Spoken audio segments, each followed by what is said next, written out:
I hope you're having a wonderful day wherever you are in the world. I'm Dr. J, founder of Junie Counseling. Welcome. Welcome to my channel. Today actually marks the launch of the very first episode of the Junie Counseling channel. So I am super excited, but even more, I'm excited that you are here with me. So thank you for being a part of this journey. So for over 20 years now, I've been a social emotional and university counselor, serving diverse communities, not only in the United States, but also abroad in the Netherlands and in Norway.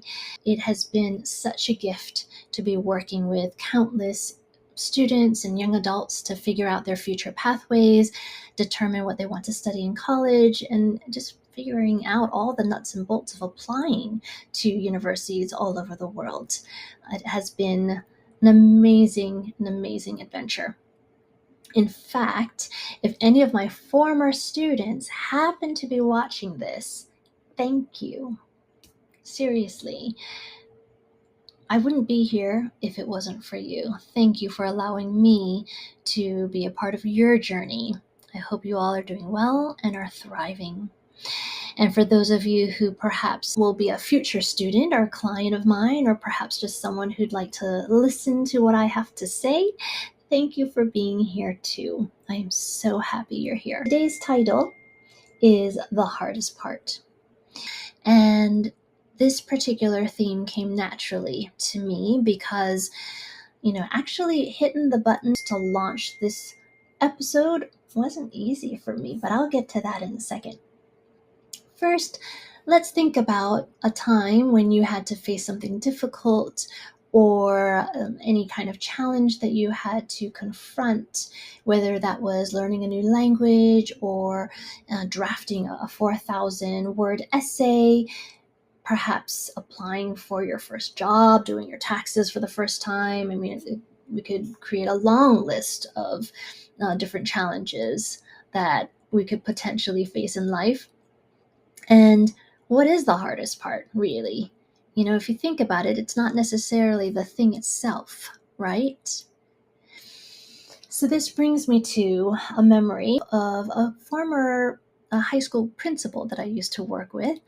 I used to think of her as kind of a powerhouse, superwoman type of leader. She had 7 children of her own that she raised. She completed her doctorate degree, and she led a winning high school, earning the respect of so many educators in the field. And I remember asking her once, how do you do it? How do you do it? This is amazing. How can she juggle so many plates all at once? And I remember her telling me that I make up my mind to start. And there you have it, my friends. That's the ticket. It is that mental shift and taking note that you need to begin, right? So whether it is learning that new language or starting the essay, it all begins with that first word, that first thought, that first plan. When it comes to a new language, babies observe their environmental stimuli for 12 to up to 18 months of life. In the beginning, it takes a long time before they utter their first word. So as an adult, if you find it challenging to learn a new language, it's okay to give yourself some grace, because it isn't easy.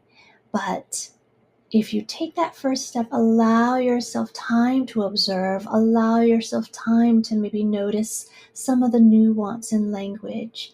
There are a million different things that you can do to start breaking down, scaffolding that goal into something that's feasible for you.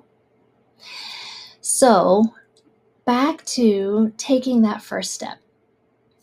When I think about this episode and launching a channel, I thought Will I be tech savvy enough? Will I be able to engage my audience and, really develop a channel that is worthwhile? And I started having these questions and doubts and uncertainties, and I soon realized that I was spending more time and energy giving space to these questions and uncertainties than doing the thing itself. And so here we are.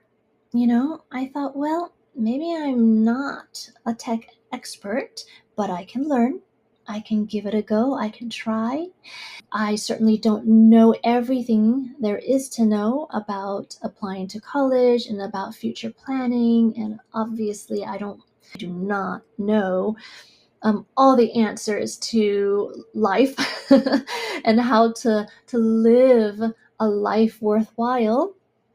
But I do feel that I found my calling in being a school counselor, being a university counselor, working with all the hundreds of thousands of students, and not giving that up yet, because I love it so much that when I made that mental shift to create a channel, I thought, you know what? This is my opportunity to make information free and accessible to more students, to more young people out there. And if it helps one person, then that means the world, right? It just means the world to me. If I know that through this platform, I can actually help someone, one more person, 3 more people, 5 more people, then that brings me a lot of joy. So, in terms of the content that I look forward to sharing with you, there is so much that I can share. I have a lot of resources when it comes to applying to universities in the United States, in Europe, in the UK, even in Asia. I have had students apply to Asia and Australia as well. I look forward to sharing all these tools with you, along with just general tips about making wise choices in life, how to be true and authentic to your own life goals. So there's a lot that I look forward to talking about with you. But for now, next time, I'll just give you a heads up. Next time, I'd like to share a concept that I'd like to call high five. I call it high five because it's easy to remember. But these high five tasks, if you can accomplish them well by the end of your junior year, that would be 11th grade or perhaps year 12 for many of you in Europe, you will be exceptionally prepared to actually apply to college, to university in August or September of your final year of high school. Keep that in mind. High five tasks. This is something that I have shared with students over the years, and it seemed to work really well, especially when students are trying to balance a really busy, hectic high school schedule. But for now, let's meet where you are and see where you'll go.